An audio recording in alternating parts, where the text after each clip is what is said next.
Hello po mga kababayan. Ako po si Dante Maravillas dito sa ating podcast Life with Dante M. Inom muna tayo nitong Paragis Herbal Tea. Tapos dito ang daming fruits. Bumili ito, regalo sa amin ito. Mga kababayan. Ayan, avocado, hilaw pa. May guava.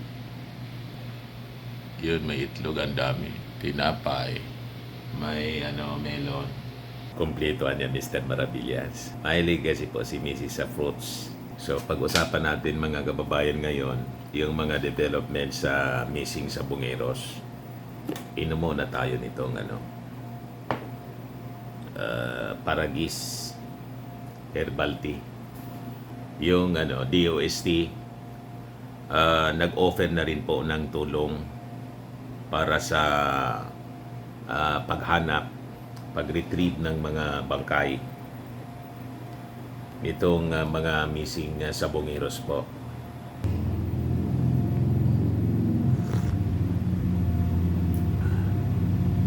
Ayos na ayos po.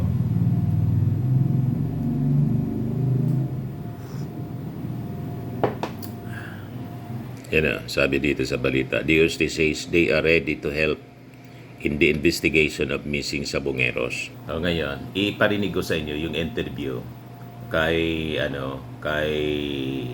alias Totoy, si Julie Dondon Patidongan, yung star witness na may-ari pala siya ng isang agency. So habang siya mga kababayan, sinasabi ni Atong Ang na dati niyang farm manager, may-ari pala siya mga kababayan ng isang security agency.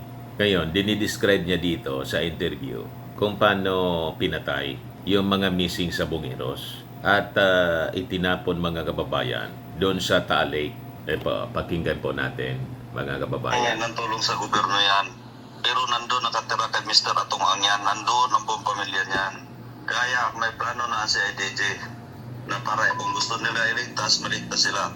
Pero lahat na sinasabi yung mga witness na yan, alam na natin kung gusto nila linlangin lahat ng katotohanan na sinabi ko. Gusto nila linlangin ang taong bayan. Hindi to kung totoo yung sinabi nila sinunog o saan sinunog. Tanungin ko sila kung totoo na sinunog, asaan nila sinunog, paano nila masagot yan. At yung mga yan, mga tauhan ko lang naman yan, mga gwardya ko lang yan sa agency ko. Ngayon, asama sila sa kaso dahil totoo naman na nandun yan, naka-duty lang, lalo na yung lahat ng apat na yung tatlo na yan, naka-duty yan sa Manila Arena. Alam nila lahat yan. Si Matiliano alam yan. Si Matiliano, ang alam lang yan, yung kay Inunog, pamilyang Inunog. Opo, sir. Dahil sila ang gwardya doon, sila ang OIC noong time na yon. Gaano kalaking involvement nitong apat na witnesses na to? Kasi parang kayo yung kayo naman yung tinuturo nila bigla, parang ganun po yung nangyayari. Natural, ituro nila ako kasi yun ang utos ni Mr. Atong Ang. Pero ang mastermind dito, si Mr. Atong Ang. Ituro nila ako, ituro ko si Atong Ang. Pero nung nahuli kayo nung 2023, sir, sino po yung nag-fight? By the way, interview ito po ng Billionaire News Channel para alam ninyo ang source natin. Finance po nung pagtatago nyo po nun, kasama pong ibang mga Si Mr. Atong Ang, bumili ng bahay yan. Kaya ko, mayroon akong kopya na ginawa pa ako na kunyari, inutusan ko yung isang tao niya na nakapangalan sa isang tao niya. Yung girlfriend niya rin to, ang bumili ng property. Pero si Mr. Atong Ang, lahat ng tinaguan namin, binili niya. Kaya ko ituro isa-isa yan. Saan, sir, yung tinaguan nyo po nun? Mga property po ito ni Atong Ang po na binili, parang ganun po? Yes. Yung una, doon sa Corinthian, nakapangalan sa anak niya, yung si Christopher Yu, yung asawa ni Paitpur. Ni Helen Yu, doon sa Corinthian. Ginagawa, ayaw ko lang kung tapos na yan ngayon, kasi nung time na yun, ginagawa pa yun. Pangalawa, dyan sa Mandaluyong, dyan sa bahay niya sa Port-Ed, detalyado lahat ito. Kaya hindi siya pwede magsinungaling sa akin. Sir, gaano kalaki yung ano dito ni Atong Ang? Kasi may naririnig din kami na meron din daw pong involved na isang senador saka po dalawang congressman. Totoo po ba na kaya rin maka-impluensya ni Atong Ang pati sa Supreme Court? Ganun po? Ang dalawang senador at saka senador at saka congressman, gusto lang niya idawit yan para sirain ako dahil yung time na yan, yung hindi pa senador yan, dalawang congressman, ayaw niyan.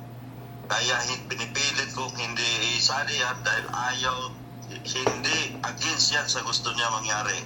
Na gusto niya ipapatay lahat ng may magsupi sa sabong. Pero totoo sir na more than 100 yung katawan ng mga sabungero. Yes, 108 yan plus dalawa yung beses 108. na pinapapatay nila dyan sa Plus pinapatupad dalawa. nila sa lipa, yung nagnakaw ng manok.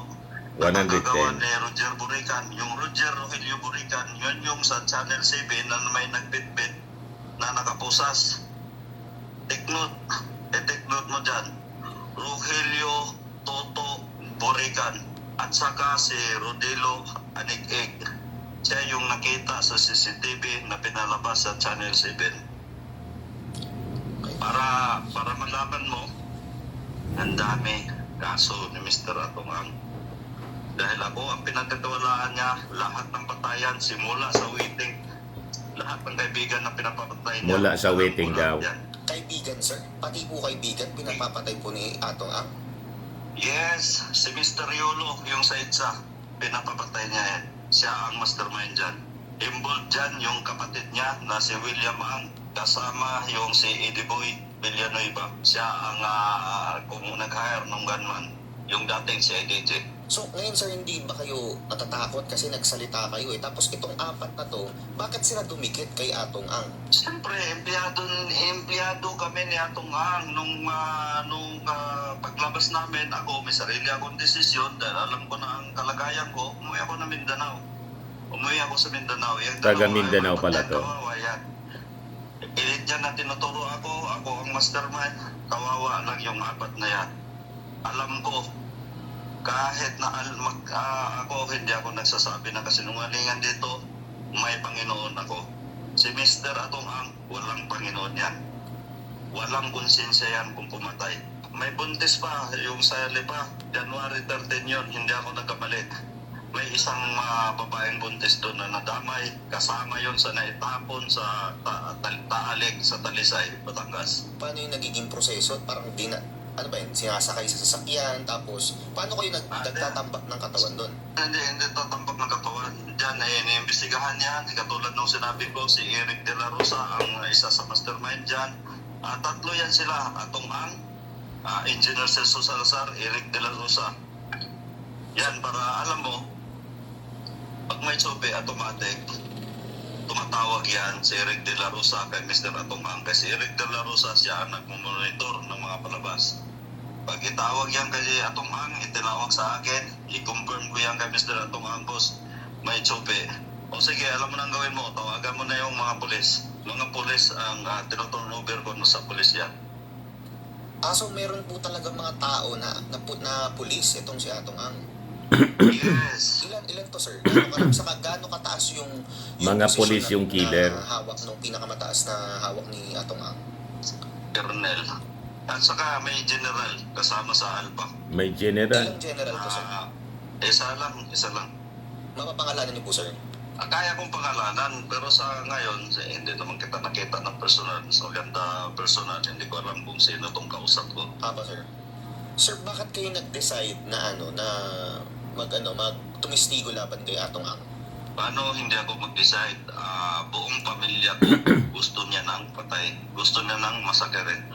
Tanggap ko na sa sarili ko kung ako lang ang mga dadalhin niya. Pero pamilya na pinag-uusapan dito, Tinabla. hindi ko siya papatawad. Ilala ko si Mr. Atong Ang, ang dami nang pinapapatay niya na tao niya. Yung isa, yung kinakapatid ko, si Kuya Kenneth, yung pinatay dyan sa Mandaluyong, siya ang napapatay noon. Sir, pinagbantaan kayo before ba to ng di ba nakatakbo po kayo sir na mayor po, tama po? Yes. Before po yung election? Nagtago pa lang ako, gusto niya na ako ipapatay. Yung kasinungalingan yun na nahuli kami sa isang lugar, 2 bahay yung inupahan niya sa Parañaque. Nagtaka ako bakit hiniwalay niya ako. Yung pala may plano na siya sa akin. Hindi lang niya ako mapatay-patay kasi kasama yung pamilya ko. May mga yaya yung anak ko. Kasama yung mga security na inasahin niya sa akin. Driver, bodyguard na inasahin niya sa akin kasama. Kaya nagulat sila. So, ang pagkahuli sa akin, siya ang may kagagawa nun. Alam naman niya, siya ang dahil kasabwat naman yung humuli. Yun. So, anong motivation niya? Tingin niyo, sir, bakit kayo pinahuli bigla na ganun? Eh, kung isa kayo sa pinagkakatiwalaan niya. Diba, para matapos ang kaso, actually, hindi man huli ang gagawin sa akin, papatayin ako nun. Hindi, mabait lang ang Panginoon sa akin. Noong time na yon, on the spots, ako ang target para mapatay. Gawa yung 4 na yan, hindi man niya marunong magsalita. Ngayon, tinuturuan man niya mga toto na yan. Lalo na yung si Mark Sabala. Tinuturuan yan kasi yan, kahit na nagsisabu kasi yan. Kaya ganun kung magsalita. Kaya ngayon, ang Panginoon na bahala sa kanila at hostesya, bahala na si Diogen yan at si Torre. Doon lang ako nakasandal sa kanila. Walang ibang akong anuhan dahil alam ko hindi kayang bayaran ni Mr. Atong ang si General Torre at saka si DOJ Crispin Rebulla. Sir, itong mga itong mga 4 na to, sinasabi naman nila na raw kayo, mayaman daw kayo, ganyan. Pero ang narinig ko naman, itong 4 na to, mayaman na rin daw. Totoo po ba yan, sir? Actually ako, nagkaroon na ako ng pera dahil kasama ako dyan sa yung online. Pinaghirapan ko lahat, kaya ako nagkapera. Yung sinabi niya nga, gwardiya ako, payari ako ng security agency para ngayon binabaliktad niya lahat. Ngayon, panoorin mo nung hearing sa Senate na nandun ako kung paano niya ako pinagtanggol. Ayan, nanghingi ng tulong sa gobyerno yan. Pero nandun nakatira kay Mr. Atong ang yan. Nandun ang buong pamilya niyan. So ito yung report mismo ng ng Bilyonaryo News Channel. Pakinggan ninyo. Pinuputasan. Nililinaw ni Patidongan, "Killing me softly ang style nito." Babala, sensitibong detalye ang susunod na pahayag ni Patidongan. Pinuputasan yung siya, yung mga laman-laman. May video kasi ako Matindi. niyan noon. Tinatanong niya raw kasi sa mga tagaligpit kung paano ito ginagawa, kaya pinakita sa kanya ng isang pulis kung paano. Automatic na binabayaran ko yan. Yung pera na galing kay Mr. Atong ang na 500,000, yun inaabot ko sa mga pulis. Una nang sinabi ni Justice Secretary Boying Remulla na formal na silang humingi ng assistance sa Japanese government tungkol sa mapping ng Taal Lake. Mula 2021 hanggang 2022, halos sunod-sunod ang pagdukot sa mga sabungero. Ang pinaka-common na motibo, ang pang-chochope o game fixing para manipulahin ang resulta ng pagsasabong. Sunod ang di umano'y cloning ng e-sabong platforms. Base sa Senate Committee Report ni Senator Bato de la Rosa noong 2022, ang unang recorded case ay April 2021, habang January 13, 2022 ang pinakamasaklap na araw dahil sa 2 separate cases nito. 6 ang nawala sa Manila Arena, habang 4 sa Santa Cruz, Laguna. Una nang sinabi ni alias Totoy na posibleng higit pa sa 34 ang missing sa Bungeros at aakyat sa mahigit 100 bodies ang nasa Taal Lake. Sa ngayon, kailangan makapagsumite ni Patidongan ng sworn affidavit para maging bahagi ng basihan sa case build-up. Sinusubukan pa ng Bilyonaryo News Channel kumuha ng pahayag mula sa PNP at kay Atong Ang. Para sa agenda, Hannah T., Bilyonaryo News Channel. So yun mga kababayan, yung naging interview ng Bilyonaryo News Channel. Pag pinakinggan mo, talagang kahindik-hindik mga kababayan yung krimen na ginawa. Pero that is on the side of the, yung whistleblower. So sabi nga natin, habang kinukonsider ng DOJ, si Atong Ang saka si Gretchen Barreto bilang mga suspects, they are not yet guilty sa mata ng batas until proven guilty beyond reasonable doubt. Yun ang dapat na maintindihan ng bawat isa sa atin po. Ngayon, yung kanina sinasabi ko sa inyo, na pati yung DOST gusto na rin pong tumulong para ma-retrieve yung mga bones ng mga missing sa Bungeros. Sabi yan mga kababayan ni Science and Technology Secretary Renato Solidum. Sabi niya, it is possible for the bones of missing sa Bungeros to be recovered from Taal Lake kung yung mga katawan were really buried there. Kasi yung mga bones naman po, hindi naman siya natutunaw o nagde-decompose. Yung rate niya ng decomposition of the bodies would depend on the location at lalim at saka oxidizing content ng parte ng lawa. Because people decompose, they oxidize, sabi po niya. Tulad ng mga dahon, when there is oxygen, they decompose easily. Pero anya, kung yung oxygen is depleted at the bottom, they don't decompose very much. So pag ganon, baka buo pa, pero matagal na, malamang wala na, nag-decompose na talaga. O baka kinain na ng mga isda yung katawan. Paliwanag ni Solidum, ang katawan na niya will not easily decompose if it's reducing environment. Reducing environment. Nang ibig sabihin, wala masyadong oxygen. But for others, for example, sometimes fish die in Taal Lake. Fish kills because sometimes the water at the bottom turns over, rises, and there is not much oxygen because it is reducing environment. Yan pala yung rason kung bakit may fish kill. O ngayon, in other stories, mga kababayan, pero may relasyon sa gambling, isabong, maganda itong proposal ni Manila Congressman Rolando Valeriano. Yan po siya. Yung congressman na ginawang katatawanan ni Sara Duterte during the campaign na para daw na i-pitch yung boses. Ladies and gentlemen, sabi niya. Pinagtatawanan po. Siya ba niya yung congressman ninyo? Sabi ni Sara during the campaign. Ininsulto po at ginawang katatawanan si Valeriano. Panalo pa rin. Ganon din si Benny Abante kasi na-disqualify yung Chinese opponent.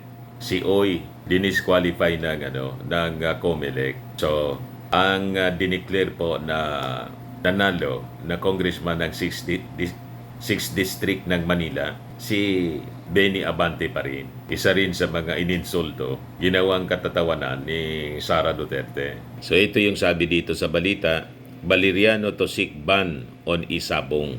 So tama po ito kasi ang dami na pong nadululong. Grabing nadululong at naging nagdulot sa pagdami ng mga krimen po. Tulad nito na mga missing sa Bungeros. So itong sugal na isabong po, mga kababayan, naging tulad ng pugo. So, tama talagang iban. Kasabi dito, Manila 2nd District Representative Rolando Valeriano said that he will file a bill banning operations of isabong as he looks to join other lawmakers in both chambers in the quest to prohibit online gambling in the country.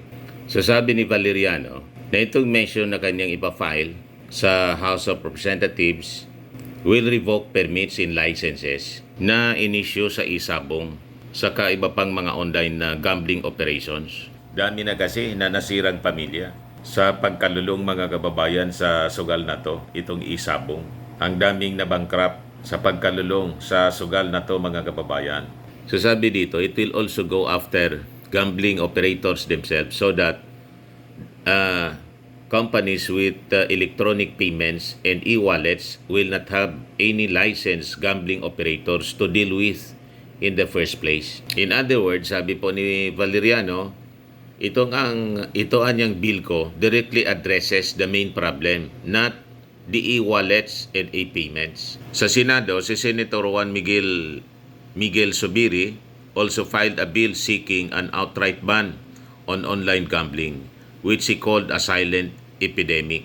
Sa bill ni Zubiri, itong proposed Anti-Online Gambling Act of 2025 seeks to prohibit all forms of online gambling, including digital betting platforms, mobile applications and websites that allow users to place wagers through phones, tablets, and computers. Nakikita natin ito sa ilang mga vloggers po na ang content mga comedy. Usually ginagamit nilang platform yung Facebook, mga short comedy. After na mag-comedy sila, mga kababayan, diretso promotion ng sugal. May nag-offer din sa akin yan. Hindi ko po pinansin kasi ayaw natin ng ganyan mga kababayan. Masisira yung ating mga kabataan, malulong sa sugal. Hindi nga lang mga kabataan, pati yung mga matatanda na nalulong sa mga online gambling. Natuwa din si Valeriano kasi pati yung Bangko Sentral may move din sila to draft a new circular meant to address online gambling. So basahin natin yung mga reactions ng ating mga kababayan dito sa isyung ito. Sabi ni Eda Almoguera, wala kayang ibang tao ang nag-utos dito kay Jolie alias Totoy para madiin si Gretchen at Atong. Kung naalala nyo, sa unang investigation, may nasabi sila kay Bato, nagtatanong lang. Sabi ni Pitoy, panahon na para matapos ang lahat ng kabulukan ng atong ang na yan, said Dan. Chinese po yan na walang malasakit sa ating mga Pilipino. Dapat lahat na pasugalan yan, ipasara na ng gobyerno. Sabi ni Jesus is my Lord, Mago, isara lahat ng pasugalan sa bansa, ayusin na lang ang buwis para marami nasirang buhay sa sugal. Mr. President, isara lahat ng sugal tulad sa pugo. Sabi ni Grace Rosol, lahat ng kapalaluan ay may hangganan kasi may Diyos na buhay na nakamasid sa bawat tao. Sabi ni Baby Singson, walang lihim na hindi nabubunyag. Sabi ni Al Huson, totoo lahat ang sinasabi ni Totoy. Tama naman, wala siyang kakayahan para gawin yon. Sabi ni Juan de Vera, mas kapanipaniwala si alias Totoy dahil diretsong sumagot sa press con, nahirapan magsalita si Atong Ang. Anyway, pag na-file na po yung kaso, kasi may case build up pa po na ginagawa. Wala pa man pong na-file na kaso. Pag nangyari yung full-blown trial, tingnan na lang natin yung mga developments kung ano talaga yung nangyari. Kung totoo ba talaga itong mga sinasabi ni alias Totoy.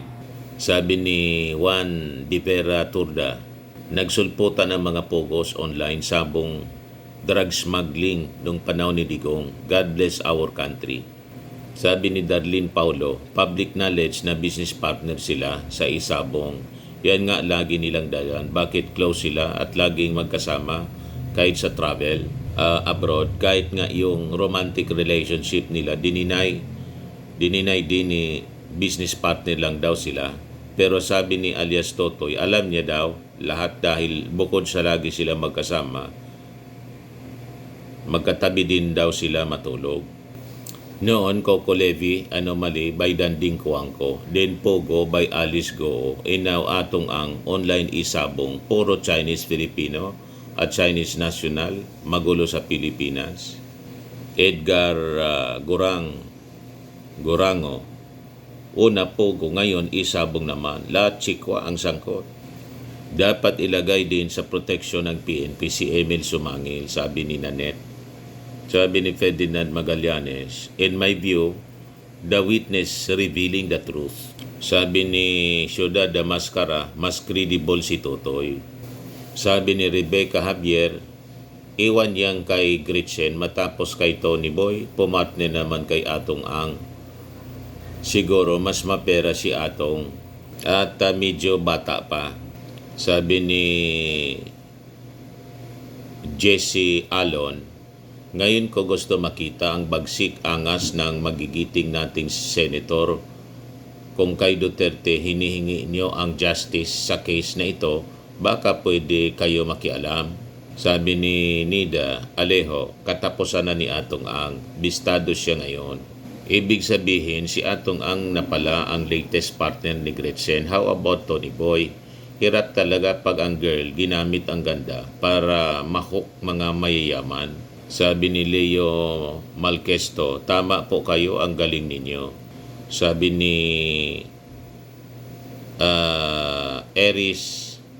Eric Idralin, Bareto, pera-pera lang, papatulang ka ng Bareto. Sabi ni Gilberto Jimenez, parang stockholder pala si Gretchen. Sabi ni Juan de Vera Turda, sinasabi ng abogada ni Gretchen, walang kinalaman ang aktres sa pagpatay ng mga sabongero. Investor lang siya, pero parang nagbigay ang lawyer ng hint na may kinalaman si Atong sa pagpatay. Sabi ni Gilberto, may punto si Totoy.